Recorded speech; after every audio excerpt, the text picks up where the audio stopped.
नमस्कार दोस्तों। मैं प्रणव आप सभी का स्वागत करता हूं अपने वीकली निफ्टी बैंक निफ्टी के एनालिसिस वाले वीडियो के अंदर में। वीडियो चालू करने से पहले जैसे आप सभी को पता है यहाँ पे मैं जो भी एनालिसिस दे रहा हूँ that is purely my point of view. तो मेरे एनालिसिस को ध्यान से सुनिए, पेपर पेन लेके बैठिए, साथ में नोट्स बनाते हुए चलिएगा। और जब भी आप इसके अंदर में कहीं भी पोजिशन बनाते हैं make sure you ask your financial advisor. So दोस्तों, लास्ट वीक में आपके सामने आया था ऑन संडे, हम लोगों ने डिस्कशन किया था कि ये जो हफ्ता है इस हफ्ते के अंदर में जो भी मेजर काम होना है वो होगा आपका वेडनेसडे, थर्सडे और फ्राइडे वाले दिन। तो आपको दिखा होगा कि इस हफ्ते जब भी हमने काम करता हुआ एक अच्छा मार्केट मिला वो हमको वेडनेसडे, थर्सडे और फ्राइडे के दिन ही मिला। और जो भी लोग मेरे यूट्यूब के डेली मेंबरशिप के अंदर में है, जिन्होंने मेंबरशिप ज्वाइन करी है, वो लोग जानते हैं कि जब हमको पता चला कि यूएस गवर्नर ने वहां पे 25 बीपीएस हाइक किया तो हम लोग वेडनेसडे वाले दिन ही पहले से प्रिपेयर थे कि मार्केट एक बार ऊपर से नीचे की तरफ में आएगा। जहां पे सब लोग बुलिश स्टांस के साथ में बैठे थे, हम लोग वहां बियरिश स्टांस के साथ में बैठे थे। तो मैंने कहीं ना कहीं आपको हिंट भी दिया था। और जो लोग वहां पे है वो तो जानते ही है because they are joining with me daily, तो रोज का काम अलग होता है। यहाँ पे मैं आपके सामने हफ्ते में एक बार आता हूँ तो आपको मैं एक बड़ा व्यू दे के जाता हूँ। तो दोस्तों, अब इस हफ्ते क्या हो सकता है, आखिरी हफ्ता है मार्च का। अब इसके बाद जो भी काम होना है मेरे हिसाब से अब वो काम बड़ा होना है। तो बड़ा होगा तो मार्केट ने क्या परफॉर्मेंस देना चाहिए एक बार उसके बारे में देखते हैं। तो सबसे पहले अगर हम आते हैं यहाँ पे निफ्टी के डेली के चार्ट में, जो भी लोग नए हैं उनको मैं बता दूं कि ये एक मेरा एनालिसिस है कि आने वाले 2023 का ये पूरा जो साल है हमारा, जिसके अंदर में अभी और 9 महीने बचे हुए हैं, मैंने एक मेरी रेंज बना दी है। इस रेंज के अंदर में ही मेजरली काम होने वाला है। ये मैं आपको दिसंबर में ही हिंट देके गया था जब मार्केट कुछ यहाँ पे काम कर रहा था। If I am not wrong, दिसंबर का आना चाहिए अराउंड दीज लेवल 28 29। यहाँ पे जब हम 18,000 के आसपास में चल रहे थे, अभी हम 17,000 पे है। कुल मिला के 3 महीने में सिर्फ 1000 पॉइंट मार्केट नीचे गिरा है। तो एक यही रेंज थी और वहीं से अगर मार्केट निकल जाता ऊपर की तरफ में तो हमारे लिए one of the best scenario होता। पर मार्केट नहीं निकला, तो वही भी चीज मैंने आपको वहां रिपीट करी थी कि अगर यहां से अब ये नहीं निकला है और नहीं निकलता है तो ये हमारे टेंटेटिव टारगेट से अराउंड 16,000 के आसपास में। अब काम जो हुआ है इस हफ्ते के दौरान, ये काम हुआ है सर, ये पूरा काम हुआ है। अगर मैं आपको वीकली कैंडल दिखाऊं, वीकली कैंडल के अंदर में आपको एक स्पिनिंग टॉप का एक फॉर्मेशन आपको यहाँ पे दिख रहा है बना हुआ, और बियरिश स्टांस के साथ में मार्केट नीचे की तरफ में गया है। क्या आने वाले हफ्ते में हम यहां से और नीचे जा सकते हैं? सर बिल्कुल जा सकते हैं। और मैं पर्सनली, अगर आप मुझे पूछेंगे कि what will be your best scenario for this particular week, मैं चाहता हूं कि एक बार मार्केट नीचे आए और नीचे आके यहाँ पे जो गैप पेंडिंग है अराउंड 16,620 के आसपास में, मोटा मोटी 620 की लेवल आती है। आप राउंड फिगर में 16,600 ले लीजिएगा। अगर यहाँ पे मार्केट आ जाता है so that will be one of the best scenario for me. तो यहाँ पे अगर मार्केट आ जाता है so this is what I will be playing for. Closing 17,000 के नीचे आ गई है। अगर आपने यहाँ पे देखा होगा लास्ट वेडनेसडे के दिन ऑन 15th ऑफ मार्च हमारी क्लोजिंग भी 16,972 आई थी। उसके बाद हमने कभी भी उसके नीचे क्लोजिंग नहीं किया है। Even on 20th of March we have given a closing at 16,988 and now for the first time we have given a closing below 16,950 at 16,945। तो यहां से अगर हम मंडे, ट्यूसडे, वेडनेसडे के दौरान अगर एक बार नीचे आ जाते या एक्सपायरी तक भी अगर हम नीचे आ जाते थर्सडे के दिन तक कि 650 600 इस लेवल को टच कर देते हैं, तो मुझे पर्सनली बहुत ही ज्यादा खुशी होगी कि मार्केट एक बार नीचे आ गया। अब मेरी बातों को यहां से थोड़ा ध्यान से सुनिएगा। मैं पर्सनली चाह रहा हूं कि मार्केट नीचे आए, पर नीचे जब आ रहा है उसके बाद में वहां वो ज्यादा देर टिकना नहीं चाहिए। आपने गैप फिलिंग का प्रोसेस करना था, आप कर लो। करने के बाद में आपको भले ही 2 दिन में या इन नेक्स्ट वीक आने वाले अप्रैल सीरीज के अंदर में, क्योंकि न्यूज जो अभी आई है मैं आपको बताऊंगा। चलो बता ही देते अभी कि आपको तो पता ही है कि एसटीटी के चार्जेस बढ़ा दिए गए हैं। वो बोल रहे हैं कि हम कम करेंगे और एक हर साल कुछ ना कुछ करना पड़ता है, राइज आता है। तो उस चक्कर में अगर आप देखेंगे 1 करोड़ के ऊपर में आपको 1250 रुपए अब लगने वाले हैं फ्यूचर्स के अंदर में। और ऑब्वियसली अगर आप फ्यूचर्स में काम करते हो तो आपका टर्नओवर बाय सेल उसके ऊपर ही जाता है। तो कहीं ना कहीं एक आदमी को 30 से 35 पॉइंट्स एक्स्ट्रा कमाने पड़ेंगे in the Nifty, in the volatility, और ऐसे मार्केट में जहां पे मार्केट इस साल कहीं जाना ही नहीं है। तो सर ये सारी चीजें मार्केट को, जब भी आप रेट बढ़ाओगे ना, जब भी आप इंटरेस्ट बढ़ाओगे इसके अंदर में, इक्विटी मार्केट के अंदर में, मार्केट को न्यूज पसंद नहीं आती है। क्योंकि पहले ही स्टॉक मार्केट से पैसे कमाना एक खुद में एक आर्ट है, उसमें बहुत मेहनत होती है, बहुत मशक्कत होती है। अगर उसके अंदर में आप और टैक्सेशन बढ़ा रहे हो तो सर यहाँ पे दो चीजें होगी। सबसे पहले वॉल्यूम्स कम हो जाएंगे, और अगर इस साल वॉल्यूम कम होते तो हम साइडवेज ही रहने वाले हैं। This is what we have already predicted and this is what we are going with our analysis. Point number 2, जो भी लोग ट्रेड करने के लिए यहाँ पे आएंगे, जो भी लोग अभी पिछले आपने डेटा पढ़ा होगा कि जनवरी फरवरी के अंदर में जो भी लोग कोविड के बाद आए थे, उनमें से 50 लाख अकाउंट क्लोज हो गए हैं। तो अगर इस साल ये सब पेन अगर आप देते रहोगे, तो जो भी एक नया आदमी आया है जो यहाँ पे पैसे बनाने के लिए लॉन्ग टर्म इन्वेस्टमेंट किया था या कहीं ना कहीं इंट्राडे के मार्केट में आना चाहता है, सर वो भी डरेगा। अगर नहीं डरता है, उसको ये चीज का नॉलेज नहीं है कि एसटीडी बढ़ने से क्या दिक्कत होती है, मार्केट साइडवेज रहेगा तो मैं कहाँ ट्रैप होऊंगा, तो सर उस आदमी के, उस बेचारे के पैसे जाएंगे। तो अगर पैसे आउट हो जाएंगे तो सर वो भी मार्केट से आउट हो जाएगा। तो सर ये साल आपके लिए बहुत ही ज्यादा क्रूशियल है कैपिटल संभालने के लिए। मैं आपको 25 मार्च को ही बता के जा रहा हूं। अब आप अपने आप को कैसे प्लान करते हैं वो आपके हाथ में है। आप मुझे पूछेंगे कि सर आपने क्या किया। सर मेरे को जब दिसंबर में दिख गया कि मार्केट ये काम कर सकता है, मैंने मार्केट को एक ब्रीदिंग टाइम दिया ऑफ जनवरी एंड फरवरी। और जो भी लोग मेरे डेली एनालिसिस वाले मेंबरशिप में, उन लोगों को मैंने मार्च के स्टार्टिंग में बता दिया कि सर अब हम कहीं नहीं जा रहे और यहां से अब आपको पेन ही मिलना है। तो हम लोगों ने अपने क्वांटिटी साइज कम कर दिया। हम लोगों ने जिस ट्रेडिंग कैपिटल के साथ में काम करते थे उसको 70% कम कर दिया। Now we are trading with only 30% quantity. तो जो भी आप मेरा टेलीग्राम के ऊपर में, जो डेडिकेट इन्वेस्टमेंट मेरा टेलीग्राम हैंडल है, वहां पे जो भी लोग मेरा स्क्रीनशॉट्स देखते होंगे प्रॉफिट के, that is on the capital of 30%। तो मेरा वो फुल कैपिटल नहीं है। फुल कैपिटल में आप ऑब्वियसली आप कैलकुलेट कर सकते हो कितना बड़ा रिटर्न बनता है, पर अभी वो मार्केट नहीं है। तो आपको पता रहना चाहिए कि कब आपको शांति से बैठना है। हाँ, कुछ लोगों का ये भी क्वेरी था कि हम लॉन्ग टर्म के लिए इन्वेस्टमेंट कर सकते हैं क्या। कर सकते हो, पर मेरे हिसाब से समय अभी और आने का है। अभी जहां पे हम खड़े हैं, हाँ ये एक अपॉर्चुनिटी तो है कि आप 4-5-6 महीने के लिए कुछ एक स्विंग खेलना चाहते हो, you will get the opportunity और आपने लेना भी चाहिए यहाँ पे। पर वही बात है, फुल कैपिटल पे नहीं। इवन आपके पास में कुछ कैश पड़ा होगा for long term investment, use 30% of the capital. उसमें जो भी रिटर्न बनता है, may be till August, may be till July, may be till June, मुझे नहीं पता, मैं आपके सामने हर वीक आऊंगा, वहां हम देखेंगे। पर वो एक अपॉर्चुनिटी आपके सामने ऐसी रहेगी कि जहां पे आप अपना इन्वेस्टमेंट करना चाहते हो, बिल्कुल कर सकते हो। अब बात करते हैं आने वाले हफ्तों के लिए। बहुत सारी क्वेरीज आती रहती है, तो मैं कोशिश करता हूं कि एक ही वीडियो में जितना ज्यादा आप तक वो नॉलेज शेयर कर पाऊं, उतना आपके लिए भी अच्छा है और मेरे लिए भी बेहतर है। तो सर निफ्टी के अंदर अभी मैं चाह रहा हूं कि एक बार हम नीचे आ जाए और एक बार तो भी सपोर्ट 16,600 पे मिलना चाहिए। This is what I am looking for. Now let's look at the monthly candle. Monthly candle में क्या हो रहा है। मंथली कैंडल के अंदर में अगर आप देखेंगे सर, मंथली कैंडल ने एक बार 20 के EMA पे सपोर्ट लिया है। पिछले कांस्टेंट 4 महीने अभी तक हो गए हैं कि मार्केट ने कांस्टेंट बियरिश मूव दिया है। So there is one saying कि 3 कैंडल के बाद में एक कैंडल बड़ी बनती है। This is what we have also analysis on 1 March. जब भी मेरा मार्च का सीरीज चालू हुआ था, उस टाइम मैंने आपको बोला था कि इस हफ्ते आपको एक अच्छी चाल देखने को मिल सकती है।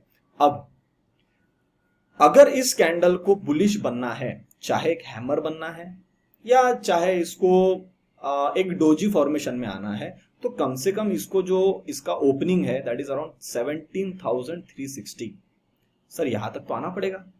तो क्या हम अभी इस हफ्ते में आ सकते हैं? क्या हमको आखिरी हफ्ता थोड़ा वोलेटाइल मिल सकता है? बिल्कुल मिल सकता है।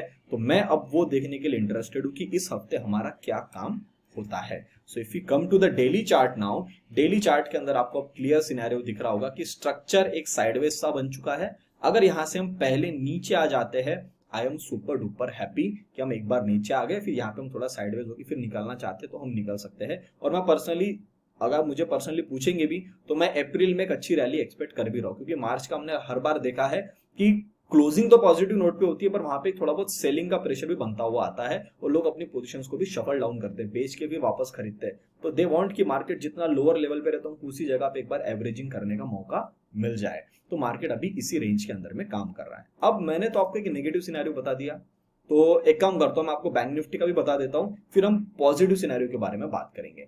तो बैंक निफ्टी अगर आप देखेंगे, हम लोगों ने एनालिसिस किया था कि इस रेंज के आसपास में टारगेट 200 EMA आ रहा था, वहां पे हमारा उस बेसिस पे DMA सॉरी, वहां पे हमको एक बार सपोर्ट लेना था और मार्केट ने एक बार सपोर्ट लिया भी और एक बार ये ऊपर से करेक्शन करता हुआ नीचे भी आ गया है।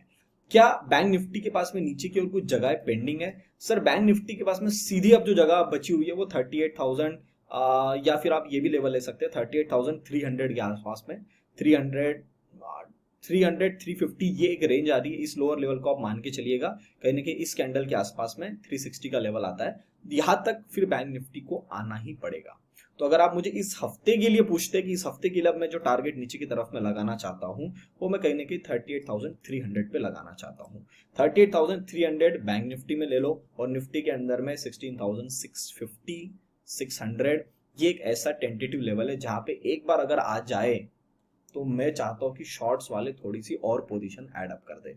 अब मैं आपके सामने जब डेटा की शीट लाऊंगा ना, डेटा वाली शीट में हम लोगों ने लास्ट टाइम देखा था कि मार्केट के अंदर में एफआईज ने दबा के शॉर्टिंग करी है। 93% of the position was in this short. पर लास्ट वीक ही मतलब इसी वीक के दौरान मैंने आपको वेडनेसडे के दिन एक मैसेज डाला कि सर सेलिंग प्रेशर रिड्यूस होता हुआ दिख रहा है। तो मैंने आपको बोला था कि ये जो अपॉर्चुनिटी होती है वहां पे एफआईज अपनी पोजीशंस को शिफ्टिंग करते हैं। तो अभी डेटा की शीट में आपको दिखाऊंगा, वहां पे देखेंगे हम, क्योंकि मैंने भी उसको ध्यान से देखा नहीं है कि क्या एफआईज ने अपनी पोजीशंस को घुमाना शुरू किया है या नहीं किया। कि अगर इन्होंने अभी और शॉर्ट्स ऐड कर दिए होंगे तो सर फिर और मजा आने वाली है आने वाले टाइम में, और मैं पर्सनली चाह रहा हूं कि ऐसा कुछ हो जाए। तो अगर हम बैंक निफ्टी को भी देखते हैं तो बैंक निफ्टी का मेरे पास लोअर लेवल्स ये अवेलेबल है। ठीक है, तो अब हम चलते हैं बुलिश स्टांस के साथ में। उससे पहले आप में से जो भी लोग इंटरेस्टेड है to open account in Angel One, तो आप बिल्कुल ओपन कर सकते हैं। लिंक मैंने आपको डिस्क्रिप्शन बॉक्स में दे दी है। अपना कोड है PSNSR, आपको नीचे में लिंक मिल जाएगी डिस्क्रिप्शन में, उस पर आके नाम नंबर लिख के सबमिट कर लीजिए, आपका अकाउंट ओपन हो जाएगा। और कल जो कि संडे है, इन एंजल मेंबर्स के लिए बहुत ही एक्सक्लूसिव ऑफर आ रहा है which is I am starting from the new year itself. तो गेट रेडी फॉर दैट। और आप में से जो भी लोग मंथली पेड कॉल्स के लिए इंटरेस्टेड है, आप मेरे साथ में ट्रेड करना चाहते हैं, यू कैन ऑलवेज ज्वाइन। मेरे चार्जेस है 7,500 रुपीज मंथली। जिन लोगों ने एंजल वन में अकाउंट ओपन किया है उनके लिए लाइफ टाइम 1,000 रुपीज ऑफ है, दे हैव टू पे ओनली 6,500 रुपीज मंथली। उसके लिए आपको कुछ भी जानना है, यू कैन कॉल और व्हाट्सएप ऑन द नंबर 8788971248। अब दोस्तों हम बात करते हैं लॉन्ग टर्म का। यहां से अगर ऊपर की तरफ में मार्केट निकल गया तो अगर मार्केट इस वीक के दौरान नहीं जाता है इस लेवल पे और मार्केट चाहता है कि मैं इसी जगह पे थोड़ा कंसोलिडेट करूं ऑन मंडे एंड ट्यूसडे और यहीं से ऊपर की तरफ में निकल जाऊं, तो सर हमारे इस हफ्ते के जो दरवाजे ओपन हो रहे हैं वो दरवाजे ओपन होने वाले हैं फॉर 17,400। अब आपने लास्ट वीक मेरी बात को सुना होगा, मैं आपको बोल रहा था कि 17,250 के ऊपर जब तक हम नहीं आते आपको कुछ बड़ा काम होता हुआ निफ्टी में दिखने वाला ही नहीं है। इवन कल भी मैंने आपको ऑडियो मैसेज डाल के बताया कि sir Nifty is only bearish. Bank Nifty तो बुलिश हो रहा है, उसने डे के हाई को भी काट दिया, पर निफ्टी इज बियरिश। तो जब तक निफ्टी बुलिश नहीं होता आपको शॉर्ट कवरिंग देखने को नहीं मिलने वाली। तो अगर मार्केट चाहता है कि मैं मार्च वाली कैंडल को एक तो डोजी बनाऊं या स्पिनिंग टॉप के अंदर में लेके जाऊं, तो सर फिर यहां से मार्केट नीचे न आते हुए पहले घुमाने की कोशिश करता है। तो उसको अंडर एस्टिमेट मत कर लेना कि मार्केट पहले कैसे घूम गया। सर तो आप बोल रहे थे कि पहले प्राइस नीचे आने वाली है, नीचे आने वाली रहेगी तो मंडे ट्यूसडे के दिन से ही नीचे गिराना शुरू करेगा, ये वेट नहीं करेगा। करेक्ट, तो ये आपको यहाँ पे ध्यान में रखना है। और यहाँ पर अगर इसने मंडे ट्यूसडे को संभाल लिया तो सर फिर आपको एक्सपायरी वाले दिन सरप्राइजेस मिल सकते हैं। फिर भी मैं बाकी लोगों के साथ में डेली आता हूँ, डेली जुड़ता हूँ, तो आपको कहीं ना कहीं वहां पता चल ही जाएगा कि मैं कल के लिए क्या एक्सपेक्ट कर रहा हूँ। तो अगर आप वहां जुड़ना चाहते हो you can always join. Subscribe button के बाजू में आपको ज्वाइन बटन मिल जाएगी, आप जाएंगे, आपके दो प्लान्स मिलेंगे, डेली एनालिसिस और premium weekly stock analysis. Stock analysis के अंदर में आपको हर हफ्ते एक वीडियो मिलेगा जिसके अंदर मैं 100+ स्टॉक्स के एनालिसिस आपको देता हूँ, प्लस आपको daily analysis of Nifty bank Nifty complimentary free मिलेगा। और जो प्रीमियम डेली एनालिसिस लेना चाहते हैं उनको सिर्फ वहां पे स्टॉक निफ्टी बैंक निफ्टी का एनालिसिस मिलेगा, स्टॉक्स का एनालिसिस आपको वहां पे नहीं मिलेगा। Now going forward looking at the Nifty, अब यहां से ऊपर की तरफ है 17,400 बनता है। एंड फॉर बैंक निफ्टी यहां से अगर ये ऊपर की तरफ में निकली तो सर सीधा 41,000 बनता है। मैं आपको छोटे टाइम फ्रेम पे लेके चलता हूँ। छोटे टाइम फ्रेम के अंदर आप जब 1 आवर के अंदर में सेटअप देखेंगे, यहाँ पे बहुत ही अच्छा एक कंसोलिडेशन वाला पैटर्न बना है। और इस कंसोलिडेशन वाले पैटर्न का जो ब्रेकआउट अगर ऊपर की तरफ में हो गया तो सर फिर आपको यहाँ से सीधा 17,440 ये लेवल मुझे दिखाई देता है। अब मैंने एक स्पेसिफिक एनालिसिस भी किया हुआ है, उस एनालिसिस को जो डेली मेंबर्स है वो जानते हैं। हम लोगों ने डिस्कशन किया था कि मार्केट इस लेवल पे आ ही नहीं पा रहा है 250 का, पर अगर इस बार आया तो ये लेवल काम नहीं करेगी, मार्केट इसको काट के ऊपर की तरफ में जाएगा। And this is again which is coinciding with my view कि मार्केट यहां से 17,400 450 इन लेवलों पे जाके बैठ सकता है। तो अगर आपको ये होता हुआ दिखता है, प्ले विथ इट, क्वांटिटी कम रखना, कुछ भी बीटीएसटी मत लेके आना। अगर आपका एक बार टारगेट अचीव हो गया, कुछ बीटीएसटी लेके आपको नहीं आना चाहिए फॉर नेक्स्ट डे और for next week also if you look at the bank Nifty के छोटे टाइम फ्रेम के अंदर में, this is what we are expecting on the Friday target, कि अगर हम नीचे की तरफ में नहीं कटते तो हम सीधा 40,600 जा रहे हैं। अभी भी हम नीचे से ट्रेंड लाइन को सपोर्ट करते हुए आ रहे हैं। आई will show in 15 minute chart. हम अभी ट्रेंड लाइन के पास है। एक बार टेस्टिंग हो गया, दो बार हो गया, तीसरी बार हो गया। अगर हम इस हफ्ते मंडे ट्यूसडे के दौरान इस लेवल के ऊपर नहीं जा पा रहे 13,500 के अबाव, तो आप समझ जाना कि हम नीचे के दरवाजों की तरफ जा रहे हैं। और नीचे में दरवाजे कितने खुले हैं, सारे टारगेट्स मैंने आपको बता दिए। अगर मंडे ट्यूसडे के दौरान हम यहां से ऊपर की तरफ में निकलना शुरू करते हैं तो सर फिर आपको 40,600 देन 41,000 रिस्पेक्टिवली इस हफ्ते के दौरान भी देखने को मिल सकता है। हमने बैंक निफ्टी का आई थिंक वीकली चार्ट नहीं देखा है। वीकली चार्ट में ठीक एक स्पिनिंग टॉप सा बना है। और मंथली कैंडल भी अगर हम यहाँ पे देखते हैं, मंथली कैंडल के अंदर में ये चौथी कैंडल फिर से बन रही है। इसको तो सर 40,400 के अभाव काटना पड़ेगा। और हमारा जो पहला टारगेट है दैट इज अराउंड एट 40,600। तो अगर 600 पे भी आगे क्लोजिंग कर देता है फ्राइडे वाले दिन तो सर स्पिनिंग टॉप बन गया और इसके ऊपर निकलता है तो और अच्छी चीज है हमारे लिए। थोड़ी बॉडी की जो कैंडल की जो बॉडी है वो हमको थोड़ी सी बड़ी बनती हुई वहां पे मिलेगी। तो this is what I am expecting for this week. अब मैं चाह रहा हूं कि पहले नीचे आ जाए, तो अगर इसको नीचे आना है तो हमको बाहर के देश ने सपोर्ट करना चाहिए और हमारे डेटा वाली जो शीट है एफआईज डीआईज उनकी पोजीशन ने सपोर्ट करना चाहिए। तो this is our Telegram handle dedicated investments. And यहाँ पे मैं आपको सब जो भी ट्रेड करता हूँ, जो भी लॉजिक बताता हूँ, जो भी मेरे रील्स आते हैं, आप यहाँ पे सब कुछ देख सकते हैं। सब डेटा आपको ऑडियो मैसेज के साथ में सब कुछ यहाँ पे आपको मिल जाएगा। So this is what I have posted, this is the performance of yesterday which I have booked. So this is clients data. Clients ने अभी अपने जो भी लॉन्ग से इनको थोड़ा कम कर दिया है। आते आते इसने आखिरी दिन में थोड़ा सा शॉर्ट्स बढ़ाया है और लॉन्ग्स को कम किया है। ओवरऑल इनके पास में अभी भी लॉन्ग ज्यादा है, गिरते मार्केट में लॉन्ग ज्यादा है। अब क्या ही बोले आदमी। एफआईज क्या बोला था मैं आपको, एफआईज अपने डेटा को पलटा सकते हैं। इनके पास में अब रेशियो देख रहे हो, अगर ये 10 रुपए है तो सर ये 90 रुपए है। मैं कोशिश करूंगा कि अगले टाइम से यहाँ पे आपको प्राइजेस भी एटलीस्ट डाल के रखूं कि कितना बन रहा है, तो आप भी थोड़ा उसको समझ पाएंगे। This is the new addition which will be doing in the sheet जो मुझे अभी क्लिक हुआ है। सो अगर आप वेडनेसडे का डेटा देखेंगे तब तक तो इनके पास में थे लॉन्ग्स बहुत ही कम थे। इन्होंने आखिरी 2 दिनों में लॉन्ग्स एडअप करना शुरू किया है। शॉर्ट्स इन्होंने सिर्फ फ्राइडे वाले दिन को छोड़ के पिछले सारे दिनों में शॉर्ट्स एक तो सेम रखे और थोड़े बहुत तो इन्होंने कम भी करे, पर फ्राइडे वाले दिन इन्होंने शॉर्ट्स की पोजीशन लेके आई है। मतलब इन्होंने अब धीरे धीरे लॉन्ग्स को डालना शुरू कर रहे हैं और व्यू थोड़ा सा इनका शॉर्ट के तरफ में ही है। तो सर अगर हम 650 पे गए और इनका डेटा पलटता हुआ दिखता है, यू शुड बी अलर्ट कि भैया कुछ तो गेम अलग हो रहा है। यहाँ पे प्रोस लॉन्ग तो कम है, ये दबा के शॉर्ट बढ़ा के, यार ये तो हमेशा उल्टा ही काम करेंगे। तो ठीक है, ये फंसना ही चाहिए। हम तो चाह रहे हैं कि अपोजिट काम करते रहे। डीआईएस को बहुत ही अच्छी वैल्यू मिल रही है, स्टॉक्स आपको डिस्काउंट पे मिल रहे हैं, मार्केट बॉटमिंग पे मिल रहा है। तो these are the value investor. जहां वैल्यू मिलती है सर इनके लॉन्ग्स बढ़ जाते हैं, शॉर्ट कम हो जाते हैं। और जैसा जैसा मार्केट ऊपर जाएगा इनके लॉन्ग्स कम होते हुए दिखेंगे आपको और यहाँ से जो है शॉर्ट बढ़ते हुए मिल जाएंगे। तो सर कहीं ना कहीं अगर मैं डेटा देखता हूं तो सर डेटा तो मुझे बोल रहा है कि अगर हम नीचे की तरफ में आते हैं सो डोंट बी सरप्राइज्ड। पर मैंने आपको डायरेक्ट हिंट दे दिया है कि अगर हम यहां से नीचे आए, यहां पे एक बार के लिए अपने शॉर्ट्स हटा देना। 650 ये लेवल है जहां पे अपने एक बार के लिए शॉर्ट्स हटा देना और आप खाली बैठो। मैं नहीं बोल रहा कि आप लॉन्ग की पोजीशंस बनाओ, क्योंकि वहां पे लॉन्ग का सेटअप बनता भी नहीं है जब तक कुछ प्राइस एक्शन आपको बनती हुई मिले ना। पर अगर आप शॉर्टिंग में हो, एक बार के लिए शॉर्ट्स में से प्रॉफिट बुक करके बाहर हो जाना। दीज आर द लेवल्स जहां पे आपको थोड़ा बहुत सरप्राइजेस देखने को मिल सकते हैं। Correct. Now we will come to the foreign markets और बाहर के मार्केट्स देखते हैं हम। सबसे पहले we will come to the dollar index.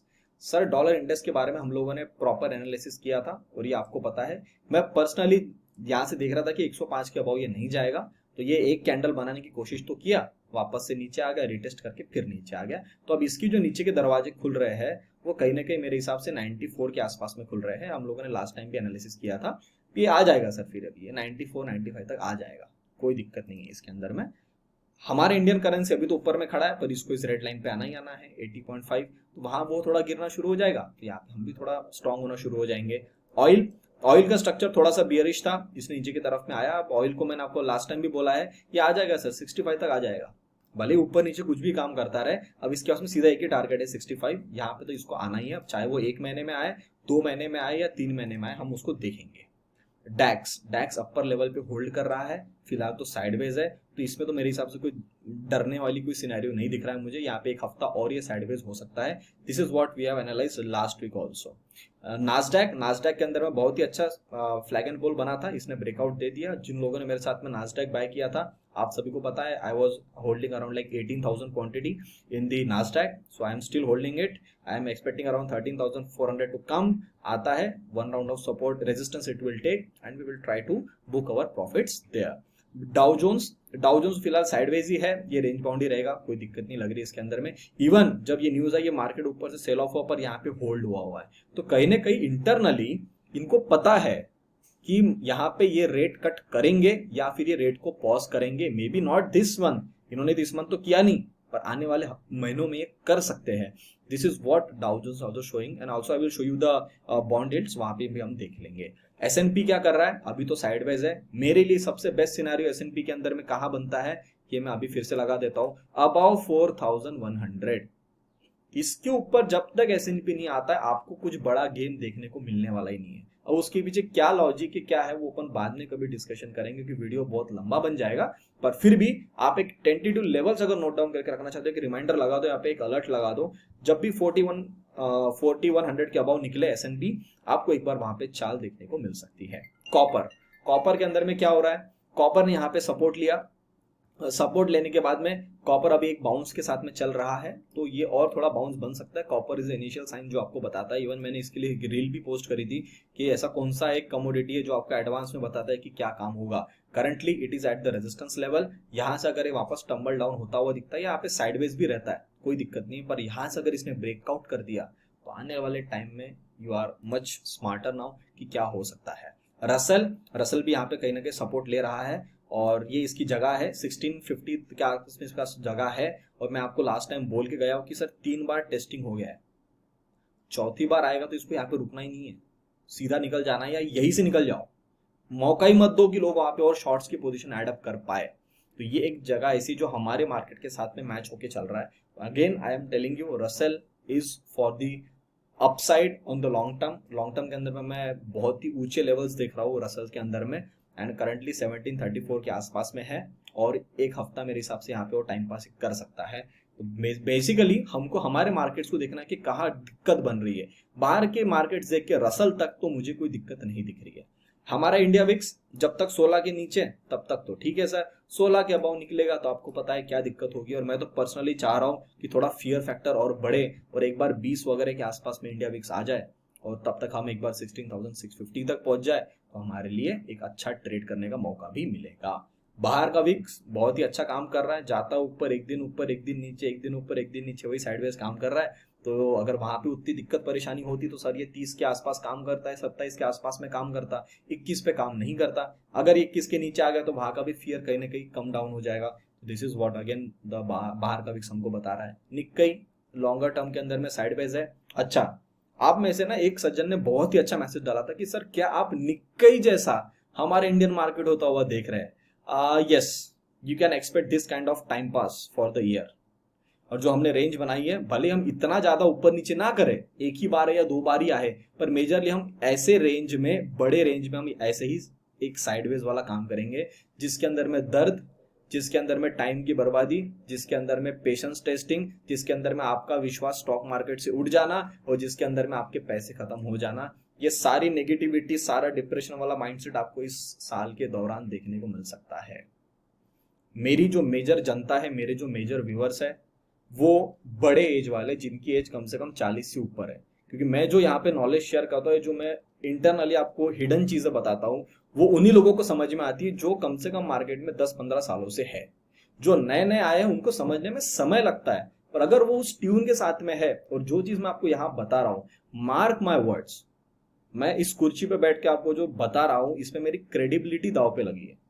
अगर वो चीजें कभी भी उल्टी सीधी हो जाती है तो मेरी क्रेडिबिलिटी जा सकती है आपके सामने। अगर मैं इस कुर्सी पे बैठ के आपको वो नॉलेज दे रहा हूँ, पब्लिक प्लेटफॉर्म पे वो चीजें डाल रहा हूँ, तो सर मैंने बहुत सारी बैक टेस्टिंग करी है, मैंने वो दर्द मार्केट में सहा है, मैंने वो सारी चीजें देखी है, लॉसेस किए, फिर प्रॉफिट में आया हूँ। तो सर मैंने भी कहीं ना कहीं इसी मोमेंट में, इसी टाइम पे गड़बड़ करी है।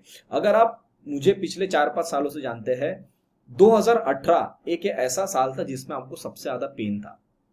और अगर आप ये 2023 उसके साथ में लिंक करके देखते हो दिसंबर में, बहुत ज्यादा पॉसिबिलिटी कि दोनों सेम जगह पर मिले आपको। तो 2018 में मेरे सबसे ज्यादा लॉसेस थे। फिर मैंने जब 2019 में उसका रिवीजन किया कि मैंने ऐसी क्या गलती करी, so this was the same thing which I am doing in 2023। वो चीज देख के मैंने मेरा कैपिटल कट डाउन कर दिया। आपका व्यू सही होता है, आपको तकलीफें मिलती है, आप अपने कन्विक्शन पे सवाल उठाते हो, आप अपने एनालिसिस पे सवाल उठाते हो कि यार ये जो मैं कर रहा हूं ये सही भी है या गलत है, मैं सही में ट्रेडर बन भी सकता हूं या नहीं बन सकता हूं। पर जब आप लॉन्गर पिक्चर देखते हो, जब 10 साल का आप प्लान ऑफ एक्शन देखते हो, तो सर हर टाइम आपके अच्छे दिन नहीं आने वाले, खराब दिन भी आने वाले हैं। तो ये उनमें से है। तो आपको डरना नहीं है, आपको डिप्रेशन में जाना नहीं है, आपको ज्यादा लॉसेस नहीं करने हैं। दिन के शुरुआत में अपना लॉस का टारगेट लगा दो कि भैया इतना लॉस हो जाएगा, मैं बंद कर दूंगा, चाहे मार्केट उसके बाद में कुछ भी करे, और vice versa for the profit, इतना प्रॉफिट हो जाएगा, मैं सिस्टम बंद कर दूंगा। और जो लोग मेरे साथ में हैं उनको पता है मैंने अपने आप को इस साल के लिए 1% क्लब में शिफ्ट कर दिया है। Either I will take 1% in a day or I will do 1% loss in a day. This is what I am looking for the intraday. Also not on the full capital, on the 30% capital. Correct. जो भी नए लोग हैं वो इन चीज को समझ लेंगे, मेरे हिसाब से उनको तकलीफें कम होगी। और जो बड़े लोग हैं जो कई टाइम से काम कर रहे हैं मार्केट में, वो ये चीज को तो डायरेक्ट समझ ही लेते हैं कि जब मैंने व्यू बता दिया इसका मतलब उसके पीछे कुछ ना कुछ लॉजिक है। Now looking at the gold के अंदर में sir we were good enough to capture this bottom and बहुत ही अच्छे रेट पे चल रहा है सर अभी। ये अगर इसी रैली में खींचना भी चाहता है तो 2073 तक खींच सकता है, पूरी इसकी पॉसिबिलिटी बन रही है। यहाँ तक अगर आ जाता है ओवरबॉट टेरिटरी में चले जाएगा, तो अगर यहाँ जाता है तो बहुत बढ़िया। The moment it is giving you closing below 1935, तो फिर इसका एक बार की ये चाल खत्म हो गई है और फिर ये अभी रेस्टिंग करके थोड़ा नीचे की तरफ में आने के लिए रेडी हो रहा है। Same goes to silver. Silver के अंदर हम लोगों ने पैटर्न बनाया था कि what kind of pattern this can be converted into. तो अगर ये आने वाले टाइम में 24.5 के अबाउ निकलता है तो you have the good breakout. फिर इसका पूरा टारगेट यहाँ बना हुआ है 27 के आसपास में, you will be billing for the 27 target in the silver. अब ये 10 ईयर यील्ड है। 10 ईयर यील्ड अभी एकदम 3.5 पर आ गई फ्रॉम 4। इसके अंदर में ये फॉल बना है and if you come to the 2 year yield, ये 3.4 तक आने की इसकी पॉसिबिलिटी थी। आई थिंक इसने कल ही काम किया है, यस फ्राइडे वाले दिन ही इसने जो लो बना दिया है वो अराउंड 3.55 है, और मैं चाह रहा था कि 3.45 तक आ जाता है तो बहुत ही अच्छा है। We will observe for this week. इसका नीचे में टूटना कहीं ना कहीं मुझे ये इंडिकेशन दे रहा है कि बाहर के जो यूएस मार्केट्स है वहां पे थोड़ा सा सूदनिंग इफेक्ट आपको देखने को मिलेगा और वो अपने व्यू को थोड़ा सा चेंज करेंगे। तो अगर ये भी करते हैं और एक हफ्ते का समय ले लेते हैं तो बाहर की थोड़ी नेगेटिविटी बनी रहेगी, बाहर के मार्केट से थोड़ा प्रेशर हमारे मार्केट पे आता रहेगा, हम उसके बेसिस पे काम करते रहेंगे तो हम थोड़ा एक बार नीचे की तरफ में जा सकते हैं। और फिर थोड़ा जो चीजें सूदनिंग होना चालू हो जाए तो हम एक बार सपोर्ट लेके हल्का सा वहां से एक बाउंस की तैयारी कर सकते हैं। Because of which I am constantly telling you कि 16,650 अगर हम आ जाते हैं तो एक बार के लिए शॉर्ट से बाहर निकलो, भले ही फिर उसके नीचे अगर 2-3 दिन काम कर ले वापस से शॉर्ट ऐड कर देना, पर एक बार वहां पे बाहर निकलना will be the best decision for the मार्च 2023।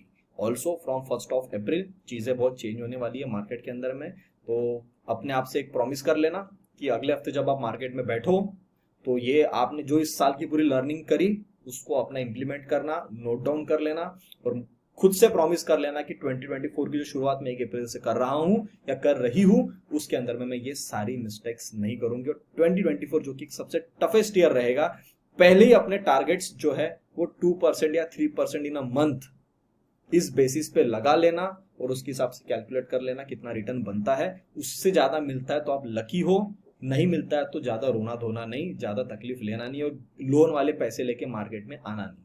क्योंकि मुझे पिछले 4-5 दिनों से व्हाट्सएप पे इतने मैसेज आ रहे हैं कि सर मार्केट में मुझे लॉस हो गया है, मार्केट आप मुझे यहाँ पे साइडवेज बोल रहे हो तो मैं ऑप्शन सेलिंग में जाना चाहता हूँ, इसलिए मैं लोन लेके पैसा आ रहा हूँ, पर्सनल लोन 11% के इस पे।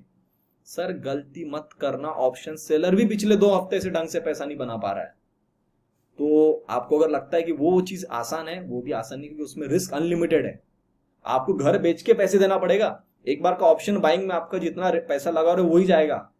ऑप्शन सेलिंग में वो काम नहीं है, तो वो गलती मत करो। आई थिंक आज का टॉपिक बहुत हेवी हो गया है, तो इस वीडियो को यही पेंड करता हूँ। उम्मीद करता हूँ जो सारी चीज़ें मैंने आपको यहाँ बताई चीज़ें समझ में आई, तो वीडियो को लाइक बटन जरूर दबाइए। कल आपके लिए एक बहुत ही इंटरेस्टिंग वीडियो आ रहा है, तो उसको जरूर देखिएगा। जो भी एंजल वन वाले मेंबर्स हैं, वीडियो पसंद आया अपने कमेंट्स जरूर लिखिएगा कमेंट सेक्शन के अंदर में। तब तक के लिए आप सभी लोग देखते रहिए डेडिकेटेड इन्वेस्टमेंट्स। हम मिलते हैं बहुत ही जल्द अगली वीडियो में, तब तक के लिए नमस्ते।